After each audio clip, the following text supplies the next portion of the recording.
تو میں واپس آیا.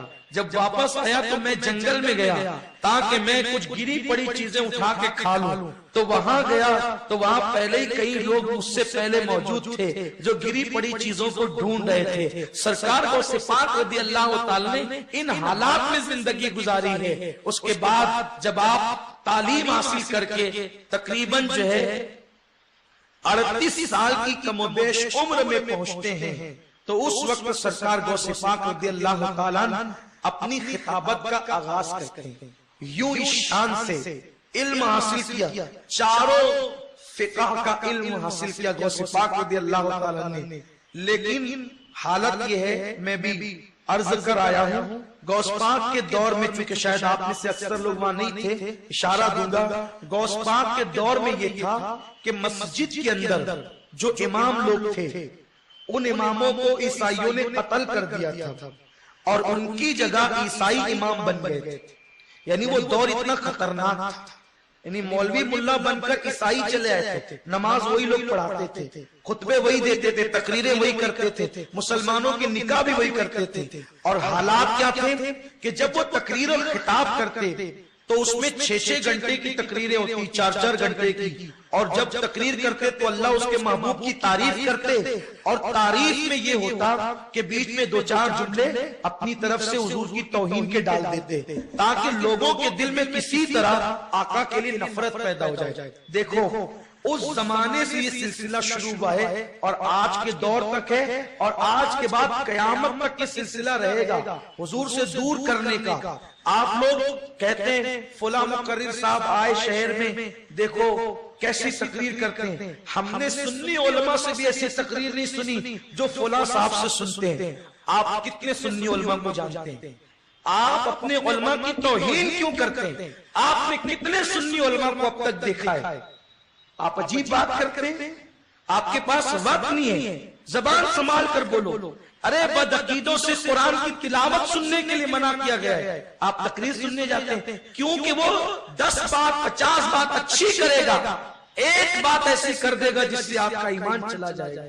اس لیے جو رسول اللہ کے منکرین ہیں, آقا کریم کی عظمت کے منکرین ہیں, ان کی محفلوں میں جانا ہی حرام ہے. گئے بس خطرے کی گھنٹی گلے میں لٹک گئی. اس لیے کبھی بدعقیدوں کی محفل میں نہ جاؤ. 50 بات اچھی کرے گا, ایک بات کچھ نہ کچھ گھسیڑ دے گا. آپ نہیں دیکھتے, ایک صاحب کے بارے میں مجھے کہا گیا کہ فلاں صاحب بڑی اچھی تقریر کرتے ہیں, آپ سنیں. میں نے کہا میں نہیں سنا, میرے پاس ہمارے بڑے بڑے علماء موجود ہیں, ہم ان کو سنیں کہ ان کو سنے کا نہیں, تھوڑا تو سن لیں. تو میں نے کہا کہ چلو تم کہتے ہو تو تمہارا دل رکھنے کے لیے ایک کلپ سنا دو. اب وہ کلپ اتفاق سے آئی, میرے غوث کا کرم, وہ حدیث پڑھ رہا تھا کہ اللہ کے نبی صلی اللہ علیہ وسلم نے اپنے صحابہ سے کہا, اے میرے صحابہ, تمہارے بعد جو لوگ آئیں گے وہ میرے بھائی ہوں گے.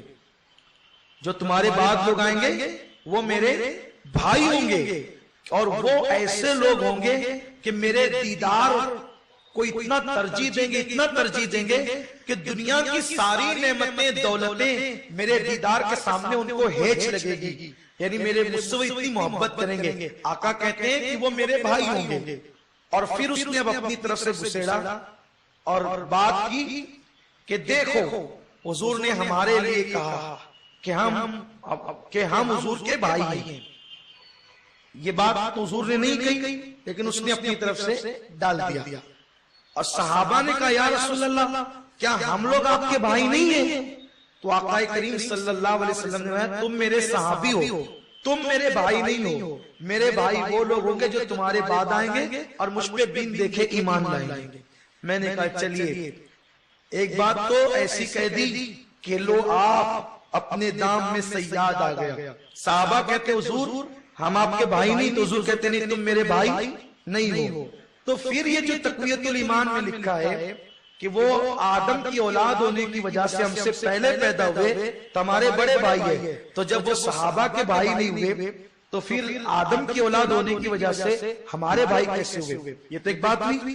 اچھا آقا جو کہہ رہے ہیں کہ جو تمہارے بعد آئیں گے وہ میرے بھائی ہوں گے, اور پھر کہتا ہے دیکھو حضور ہمارے بھائی ہے، کس کے بھائی ہیں ہاتھ اٹھاؤ، اور پھر مجمع سے ہاتھ اٹھواتا ہے. یہ میں نے کہا دیکھو یہی توہین، یہی توہین ہے جس کو تم تعریف سمجھ رہے ہو نا. کہ وہ تو حدیث ہے نا کہ حضور نے بھائی کا. میں نے کہا پاگل سن، اگر کوئی پیر اپنے مرید کو شفقت کی وجہ سے کہے کہ تو میرا بھائی ہے تو اس کو شکر کرنا چاہیے. پیر کی ذرہ نوازی ہے، بندہ نوازی ہے، کرم نوازی ہے. پیر بڑھ کے بولے گا آج سے آپ میرے پیر صاحب نہیں، اب آپ میرے بھیا ہو گئے، یہی ہوگا؟ نہیں. ارے پیر نے بھائی کا، یہ اس کی کرم نوازی ہے، لیکن تم اس کو پلٹ کر بھائی نہیں کہہ سکتے. تو آقا نے ہمیں بھائی کہا، یہ ان کی کرم نوازی ہے. ہم پلٹ کر حضور کو بھائی، یہ حضور کی توہین ہے. تب اسے سمجھ میں آیا، اور اس صاحب کو اس نے جو ڈیلیٹ کیا ہے تو آج تک کے بفضل تعالیٰ پھر ان کی طرف نہیں گیا. تو اس لیے بد عقیدوں کی گفتگو نہیں سننی چاہیے. تو اس زمانے میں بھی ایسا ہی تھا. ایسے لوگ منبر لگاتے تھے اور اونچی اونچی تقریریں اڑان کے ساتھ کرتے تھے، اور ان کو عربی اتنی مضبوط آتی تھی کیونکہ انہوں نے عربی جو سیکھ رکھی تھی، عربی انتہائی مضبوط تھی ان کی، اور سلاست کے ساتھ وہ عربی بولتے تھے.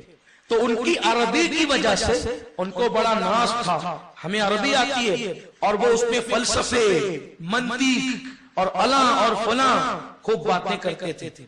غوث پاک سوچتے تھے کہ میں عربی نہیں ہوں، میں تو عجم سے آیا ہوں، تو میں کیسے تقریر کروں گا، میں کیسے تقریر کروں گا. تو کیا ہوا، ایک دن غوث پاک نے خطاب کیا، اور آپ نے جب خطاب کیا تو آپ کے خطاب پر لوگوں نے نکتہ چینی کی. آپ نے سوچا اب میں تقریر نہیں کروں گا، اب میں خطاب نہیں کروں گا. اور آپ غمگین ہوئے، گھر گئے، سوئے. تو آپ کے خواب میں آقا تشریف لائے.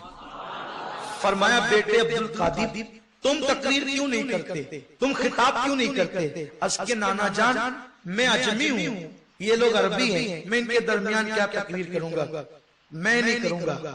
تو آقا نے فرمایا نہیں تم کرو. تو اس کی حضور میں کیسے کروں گا؟ تو فرمایا کہ اپنا منہ کھول. غوث پاک کہتے ہیں کہ جب میں نے خواب دیکھا تو میرے خواب میں حضور بھی آئے تھے اور علی مرتضیٰ بھی آئے تھے. تو جب میں نے منہ کھولا تو آقا نے 7 مرتبہ میرے منہ میں اپنا لعاب ڈالا، اور پھر مولا علی سے کہا علی تم بھی ڈالو. تو علی مرتضیٰ نے 6 مرتبہ ڈالا.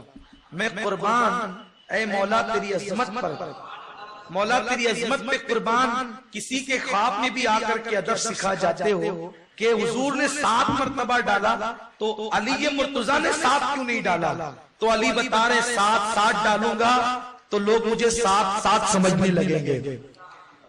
اگر 7 ڈالوں گا، اگر میں 7 ڈالوں گا تو لوگ مجھے 7 سمجھنے لگیں گے. تو علی نے 6 مرتبہ ڈال کر بتایا علی چچا کا بیٹا ہو کر بھی نبی کے برابر نہیں. 6 مرتبہ ڈالا تاکہ ایک کم میں پیچھے ہوں، ایک قدم پیچھے. تو یارو وہ علی ہو کر کے جب حضور کے پیچھے پیچھے چلتے ہیں تو آج کسی کو جو ہے وہ کیا حق پہنچتا ہے کہ حضور کے برابر کھڑے رہنے کا. اپنی طرح حضور کو کہنا مطلب اعلان نبوت کرنا ہے. نبوت کا در پردہ اعلان ہے. کیوں؟ اگر کوئی کہے کہ میں ٹیچر، تو یہ ٹیچر ہونے کا دعویٰ کیا نا، میں ٹیچر کی طرح تو ٹیچر ہونے کا دعویٰ کیا، میں وکیل کی طرح تو وکیل ہونے کا دعویٰ کیا، میں انجینئر کی طرح تو انجینئر ہونے کا دعویٰ کیا. تو کہتے ہیں میں نبی کی طرح یا نبی میری طرح. تو اس کا مطلب تم نے کہا کہ میں بھی نبی ہوں معاذ اللہ، تو تم نبوت کا دعویٰ کر رہے ہو، اور جو نبوت کا دعویٰ کرے وہ کافر ہو جاتا ہے.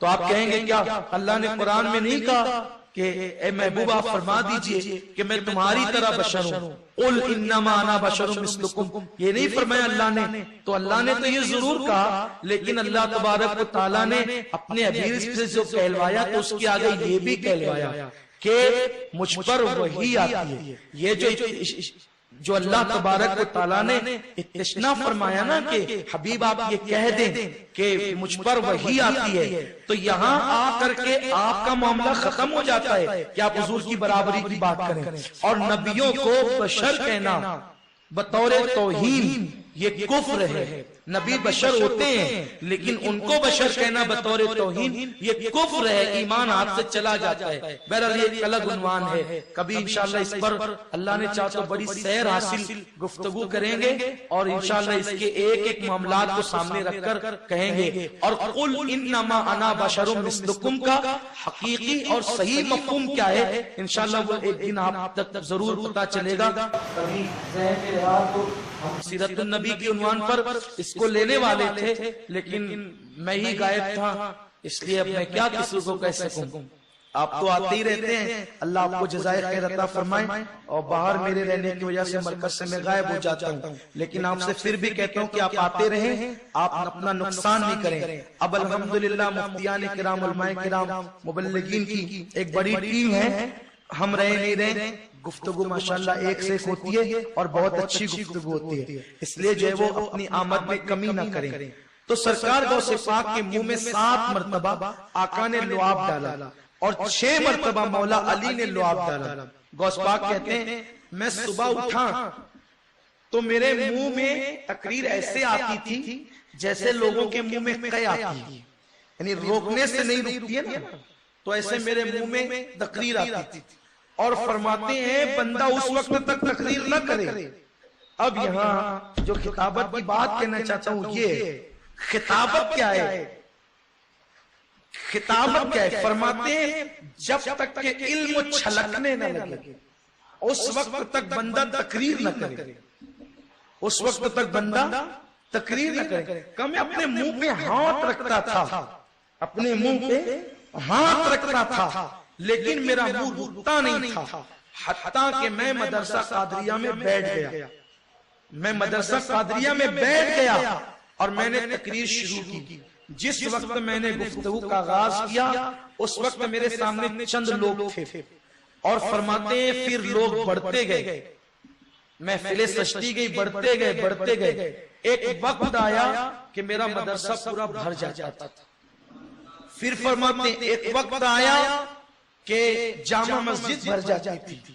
پھر فرماتے ایک وقت آیا کہ وہ منبر اٹھا کر ہمیں عیدگاہ لے جانا پڑا اور پھر وہاں میری تقریریں ہونے لگی۔ سرکار غوث پاک کی تقریروں کا حال یہ، ہم لوگ تقریر نہیں کرتے، مقرر نہیں ہیں، ہم لوگ ناقل ہیں، جو ان لوگوں سے سنا، جو بڑوں سے سنا بس وہی نقل کر دیا۔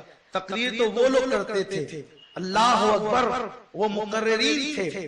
جب کہتے تھے سرکار غوث پاک کے خطاب کی اثر آفرینی کا عالم یہ تھا کہ جب آپ کہتے نا الحمدللہ تو آپ 2 مرتبہ کہتے تھے، ایک مرتبہ کہتے تھے الحمدللہ، پھر رک جاتے تھے، پھر کہتے تھے الحمدللہ اور پھر خطبہ شروع کرتے تھے۔ تو جب پہلی مرتبہ الحمدللہ کہتے تھے تو روئے زمین کے سارے ولی بادب ہو کر بغداد کی طرف کان لگا دیتے تھے۔ کچھ پاگل لوگ چینل شروع کر کے انگلش میں تقریر کر کے سوچتے ہیں ہم کو اتنے ملکوں میں سنا جاتا ہے۔ او پاگل، تو کوٹ پیٹ پہن کر کے قرآن کی آیتیں صحیح نہیں پڑھ پاتا، ہمیں اتنے ملکوں میں سنا جاتا ہے۔ سیٹلائٹ کی بھیک پر تو نے اتنے ملکوں میں سنا دیا تو کیا سنایا؟ 900 سال پہلے میرے غوث نے بغیر سیٹلائٹ کے سنایا، اور تو ایرے گہروں کو سناتا ہے میرے غوث کی تقریر ولی سن۔ اور یہ غوث کی شان خطابت ہے۔ 2 مرتبہ پہلی بار کی الحمد میں جو ہے وہ سارے ولی روئے زمین کے ادھر مخاطب ہوتے تھے، اور صرف ولی ہی نہیں، اس زمانے میں بہت بڑے عالم تھے، جنات کے عامل۔ جنات نے جا کر کے کہا آپ نے جنات کا عمل کیا ہے، اس ٹائم سے لے کر اس ٹائم تک آپ عمل مت کرنا، ہم میں سے کوئی نہیں آ سکتا۔ اس عامل نے کہا ہم نے عمل کیا ہے، محنت کی ہے، عمل جب کریں گے تمہیں آنا پڑے گا، وظیفہ جب کریں گے تمہیں آنا پڑے گا۔ وہ کہتے ہیں ہم نہیں آئیں گے۔ کیوں نہیں آؤ گے؟ کہا اس لیے کہ اس ٹائم میں غوث پاک کے خطاب کی محفل سجتی ہے اور دنیا کے سارے جنات میرے غوث کا خطاب سننے کے لیے جاتے ہیں۔